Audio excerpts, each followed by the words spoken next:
If you're experiencing server timeout issues in EAFC 25, follow these steps to help resolve the problem. This guide will walk you through the process of disabling the server timeout feature. Step 1. Access game settings. Open EAFC 25 and navigate to the main menu. Look for the settings option, usually found in the game options or settings tab. Step 2. Locate network settings. Within the settings menu, find the network settings section. This area contains options related to your internet connection and server settings. Step 3. Adjust timeout settings. In the network settings, look for an option related to server timeout. Depending on the game version, it may be labeled as server timeout or connection timeout. Change the setting to disabled or off. Step 4. Save changes. After adjusting the timeout settings, make sure to save your changes.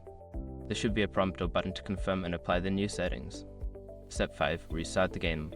Close EAFC 25 completely and restart it. This ensures that the new settings take effect and helps to refresh your connection to the game servers. By following these steps, you should be able to disable the server timeout feature and improve your gaming experience. If issues persist, consider checking your internet connection or reaching out to EA support for further assistance.